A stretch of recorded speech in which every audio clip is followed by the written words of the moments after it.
question is very simple. What does woke mean? Yes, I am a TikToker. Okay. What does woke mean? Woke is rooted in Marxism, and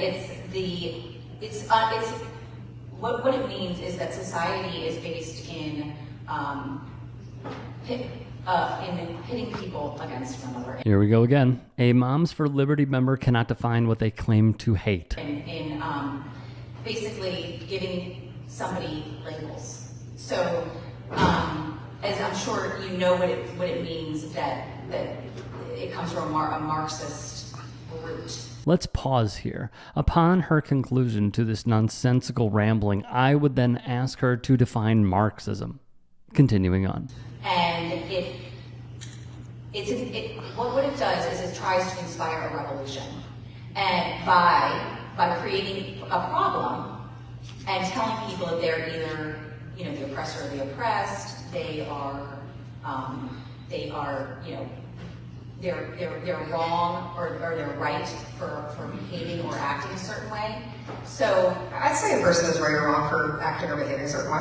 well, I mean, or for basically for just who they are, characteristics that are determined by their birth. And what it means at its root is it's being awakened by a critical consciousness.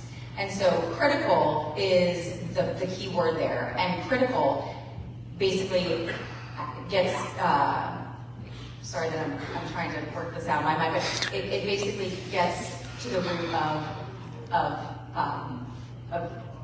creating a divide between people. Okay, so ultimately it's the division that is wokeness, applying labels that divide. And I'm not quite clear on the connection of Marxism, but... Notice how she passes the microphone off, but the damage is quite clearly done. Well, you are here representing an organization that has it on your stickers, on your folders, and everybody is here representing the Parental Power Summit. And so that word is attached to everybody on this panel. I'll refer you back to the previous conversation we had about coalitions. We have different views of key important questions. I don't think any of us use that term when we talked, and so it's on the folders. That's fine.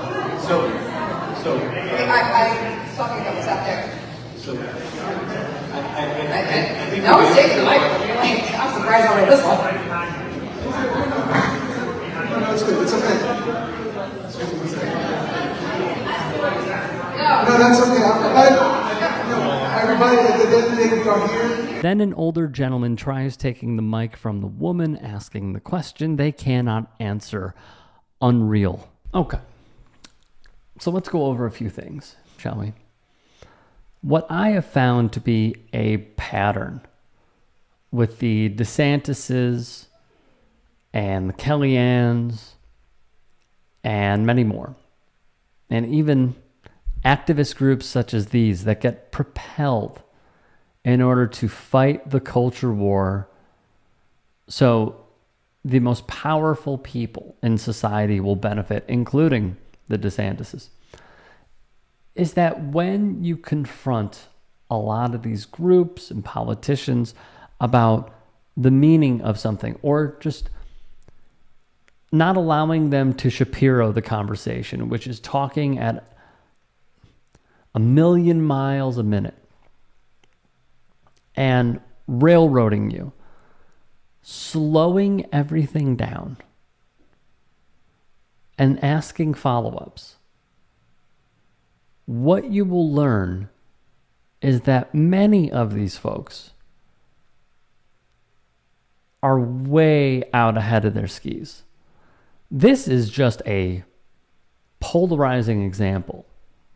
And there are many, but this is one where Moms for Liberty, whose founder we have already discussed, you could check that out on demand, is involved in a massive controversy. Massive.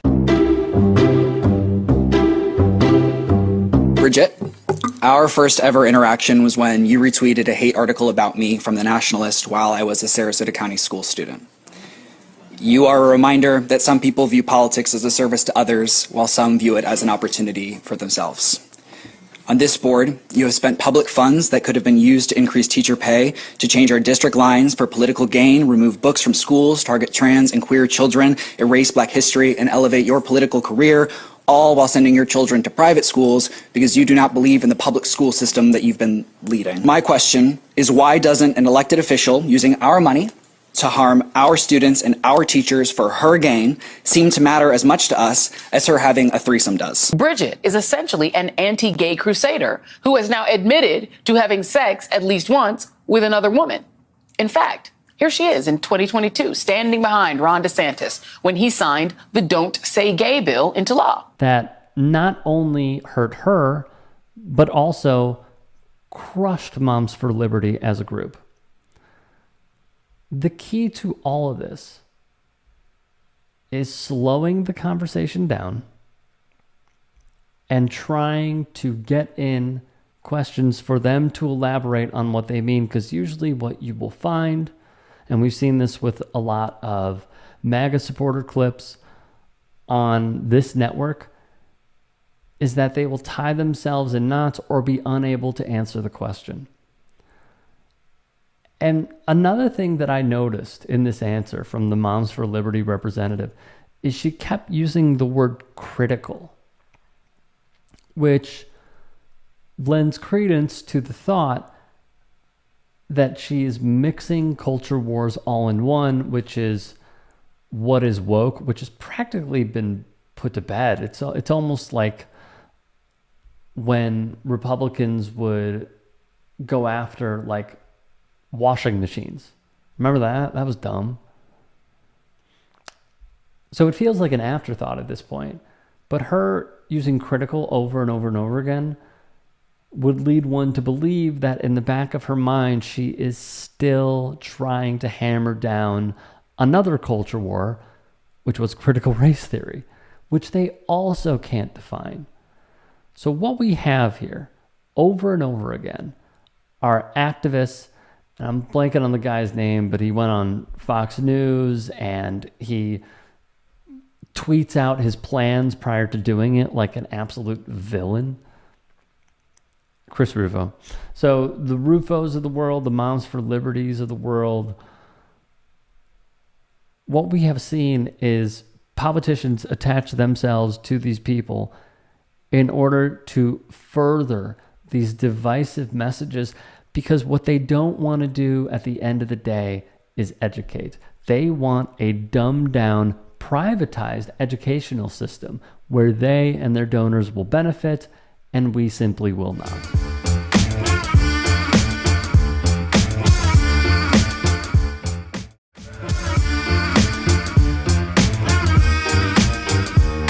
There's a lot of chatter on the Indiana Fever's Caitlin Clark and the shot she took from Kennedy Carter of the Chicago Sky, but longtime media man Bob Costas sees a double standard. To your earlier point, there was an incident recently. Alyssa Thomas, who happens to be African American, grabbed Angel Reese by the throat and threw her to the floor. Flagrant 2, ejected from the game. The reason why that doesn't spark as much conversation isn't just that Caitlin Clark is a bigger star than Alyssa Thomas. It's because it's a black on black incident. Wow. And you don't have that dynamic that people can comment on, yes, but also exaggerate and make the entire story. So before we hear from Carrie Champion, the play Costas paints the picture of occurred when Reese's Sky took on Thomas's Connecticut Sun on Saturday, May 25th. It was an egregious play, let's be clear, that earned Thomas, after a review, a flagrant 2 and an ejection. Here was Reese postgame. I'm a player. I'm a basketball player. They don't give a damn if I'm a rookie. I mean, I want them to come at me every day. I want them to come at everybody. I mean, they're not supposed to be nice to me. I hope y'all know that. They're not supposed to be nice to me or lay down because I'm Angel Reese or because I'm a rookie. Like, thank you, AT, for sending the message to me, because I got back up and I kept going and kept pushing. Now it would be Champion's turn on CNN. No one cared about the WNBA when women of a certain color were beating up and bruising each other, because it's been happening since the league's inception. We have this star, this person that people love. They want to protect her. So now the new fans and the new analysts and the new people have so much to say. Facts. Big facts. The GOAT. Is she what? I don't know. I just, with my eyes, I couldn't see if she's Caucasian Very well. or not. So I think what we're trying to say is What the WNBA currently has is what we like to describe as a cash cow. There is a superstar.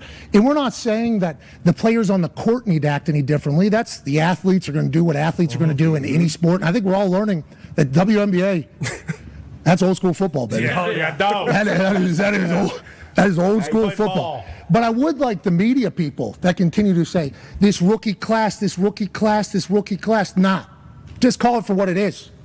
There's one white for the Indiana team who is a superstar. We saw Pat McAfee, ESPN's biggest signing, get into the conversation by calling Clark, quote, one white bee, close quote. No. So here's the thing. I've watched, I think, part of or all of almost every game she has played in the WNBA. I watched both games over the weekend. She is being deliberately hit, and let me stress, deliberately. It's a little bit more dangerous, a little bit more sinister than just a hard welcome to a new league. It appears that the intent sometimes is to injure her. Tony Kornheiser and Mike Wilbon would weigh in as well.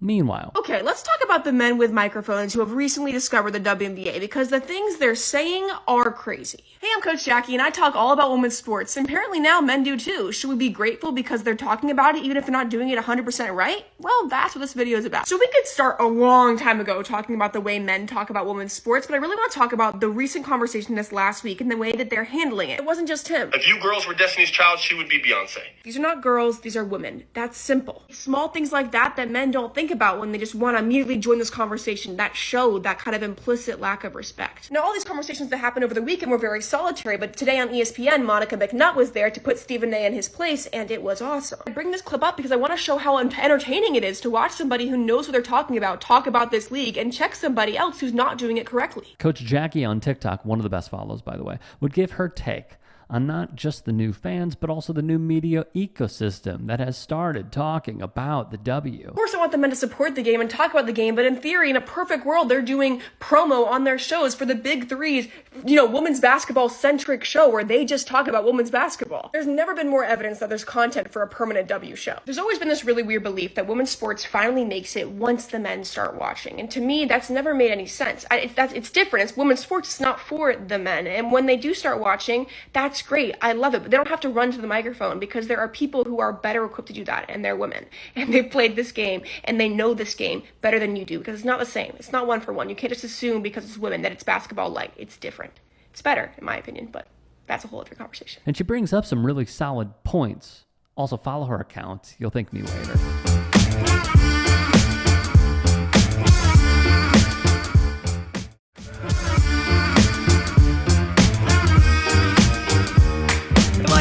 So many of us are all echoing the same thing as when I imagined the WNBA leading conversation on every single network, it wasn't like this. And, we got a taste of this a couple years ago with Angel versus Caitlin in the NCAA tournament, and there were some real bad takes. There were some folks who stepped in it when they tried to talk about it, but it still felt like whenever people asked me, I was like, this is good for the game. Yeah, there's some morons, but there's morons talking about every sport. This kind of ability to create a debate, which we know drives so many of the main shows, was really key. People needed to know enough about both these players and the situation to have a take, right? And that's usually the issue with women's sports is the connective tissue between the tentpole events, the big tournaments, or a major news event isn't there. And if you don't know enough about the players and the teams in the league, you can't really have a debate on it, so you skip it, right? And what we're seeing now is there's enough knowledge about where Angel Reese and Caitlin Clark played and then the teams that they're joining that we're able to have conversations. They're just pretty bad ones. And in some ways it is kind of everybody. And it's that nobody can get their tempers cooled enough and really decide to talk about it with enough nuance to get it to the next step. Sarah Spain, a legend in the industry, would weigh in as well, saying essentially it started off fine, but has shown itself with the new coverage. Bob, thank you for saying that and acknowledging that because you're a legend in this sport. And you are also gracious enough to say, look, I'm not an expert in the WNBA, but what I do know from the history and what I do know, this is why she is being treated this way and why no one cares about I've seen it in every sport. A newcomer is tested and to some extent resented. It's a fair point, and Costas would know a thing or two. He is, after all, a living legend in sports broadcasting, having worked for NBC Sports, for nearly 40 years, from 1980 to the year 2019. Mostly known for his work with the Olympics, the National Football League, the National Basketball Association, and Major League Baseball. So asking his take on the matter in the WNBA caught some people by surprise. I'm sorry, I'm livid. My blood is boiling. I've been so angry about this topic all day because it's so simple to make women versus women a conversation, but it's just so simple. There should be more layers to this sport. If you're really going to welcome yourself to the WNBA and cover it and talk about it, can we be more than just jealous? Can there be some real true competition? Can they just be athletes? Carrie, again, preaching here from awful announcing. It is certainly noticeable to see Bob Costas explicitly discuss what he believes to be a racial dimension in the differing media treatment of the Carter foul on Clark and the Alyssa Thomas foul on Angel Reese, and to see his comments there endorsed by not just Carrie Champion, but also CNN host Abby Phillip. And while the Thomas Reese incident did receive wide coverage from the Times and Fox News, the Clark one has insurmountably blown up in comparison. Andrew Buchholz, a respected name at the website, but at Costas also correctly notes that that's not exclusively about race. As he says, Clark is indeed a bigger star than Thomas in terms of drawing power. You see the statistics on your screen as well that Buchholz refers to. And as mentioned, there are many more dimensions to consider with the Clark incident. And some of what's blown it up so much has been various media meltdowns over it. Good point. Lastly, from Buchholz, Costas and Carrie Champion are both correct that there have been similar flagrant fouls in the W, both last week and throughout history, that have drawn much less wide comments from this, I know I said media ecosystem, but just new coverage overall. And they have a point that race does seem to play a part in why the Clark-Carter incident is being discussed so extensively, including by people who don't usually cover the sport. If you can and are willing, please become a paid member here at TYT Sports. And or go to tyt.com/join. In addition, you can follow me on Twitter, Instagram, and TikTok. Appreciate it. Have a great day.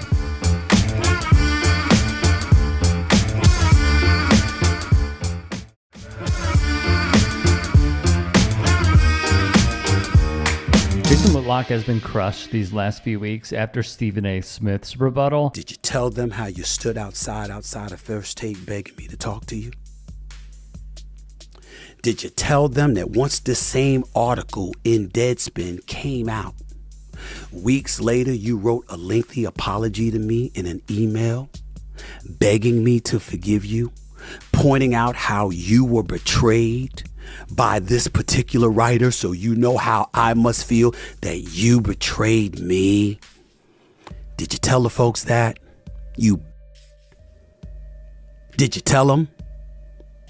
You fat piece of And now more are piling on. But it's like, I'm going to pick the right fights and the fights that are going to put money in my pocket. I'm just not going to fight anybody. You referenced Corey When Holcomb. his numbers went down, I stopped responding to him. I don't respond to him no more. He says my name, I don't respond to him no more. But you referenced Corey Holcomb. I used to be friends with Corey Holcomb. Mainly because it appears, to some, he can't keep certain figures' names out of his mouth. He's finished. Is he? Okay, yeah. Finished. Yeah. Garbage ass bad. Said, Corey used to be my friend. Where I know you from? Yeah. Bobby had me drop you off at a hotel because you didn't have a ride. It was before Uber. I don't know you. Garbage ass. I know you used to talk about black people on my ESPN, but they didn't like how you look because you sound like a and you couldn't be a leading man how you look. Yeah. Comedian Corey Holcomb went after Whitlock only after the has-been mentioned him on his show. I don't pay attention to it. I mean, he says a lot of ignorant things about me. I've never paid attention to it, never responded to it. Because and Corey Holcomb's got a nice little following. He does well on the Chitlin comedy circuit, and I don't say that to be dismissive, but that's what he's built a nice little, probably $500,000 a year career going around to little ghetto nightclubs and doing his comedy routine. They put him on a couple other shows. It just wasn't working. Yeah. His numbers was so bad. Your throat clogged. My bad. We good? Mm-hmm. I ain't trying to make nobody Who? be on the spot, but I got to speak on it. Corey That's Holcomb, right. welcome. Good morning. How do you feel about Jason Whitlock, Corey? He's a professional burper. And he can lie about me and ridicule me and all that other stuff, but in my lane, for what I he can't hurt me. Everything he says, he's looking for approval from Caucasian people, and Right. I want to do those guys know that Caucasian people see it. He want me to respond. Some dude said he was a friend of mine. I used to be a friend of Corey. I used to be friends with Corey Holcomb. I don't even know this dude. One day, Bobby Glanton Smith asked me would I drop him off at the hotel, and I was like, yeah, I'd drop him off because I knew him from being on ESPN. But then when I watch how he used to sell out brothers and sisters, I stopped. Okay. I was like, oh, no, I can't support that. I wish I did have $500,000. That's some good money. All right, look, so everybody knows how we feel about Jason Whitlock, and I want to revisit something very quickly. The problem with Jason is he is showing, and I think Corey Holcomb put this well, and a lot of others have put it more eloquently than I, but he has said, hey, racist white people, I'm your guy. That's what it comes down to. In addition, when I have criticized his words in the past, and I have criticized things that he has said on policy, when I have criticized his rhetoric on, and if you've seen this before, I'm sorry I'm saying it again, but I just find it to be hilariously dumb. When he said the reason that everything happened to Tyree Nichols and the officers that beat them was because of single black mothers. That's a preposterous statement. And then I went over the Deadspin article. And then I went over how he cannot have his services retained for a lengthy period of time at the employers that he has had because no one likes him. And no one wants to work with him. ESPN, Kansas City Star, Fox Sports 1, Outkick the Coverage, The Blaze. Like, it's just going to happen at some point because people don't like him. And yet when he saw my TikTok, apparently, he attacked me by saying, yeah, you know, this guy, he works for this company and he's a stalker. He stalks me. First off, don't know where you live, don't care. But as I said previously, let's talk about stalker for a second. When LeBron James's house was spray painted with the N-word, you didn't go after the stalker. You said, well, you know, wealthier black people are immune from racism. He didn't mention stalker once. When he had that back and forth with Chris Broussard, and then when he had that back and forth with Colin Cowherd on Fox Sports 1 on 2 different shows. So for a writer, doesn't know the definition of stalker or just intentionally misuses it. But I do find it rather interesting that he would pivot instead of going over the merits of the pure nonsensical trash he utters at every turn. Every turn. Astounding, really. But way to go, Jason. You're making a good living. He, at some point, made fun of Corey Holcomb for saying he makes $500,000 a year, made it seem like a putrid salary, which makes me question, considering what we learned about Steven Crowder and how much he wanted in order to team up with the Daily Wire, it makes me think, why is that a small sum? I think a lot of people would kill to have a salary like that yearly. What? And he's making it seem like small potatoes.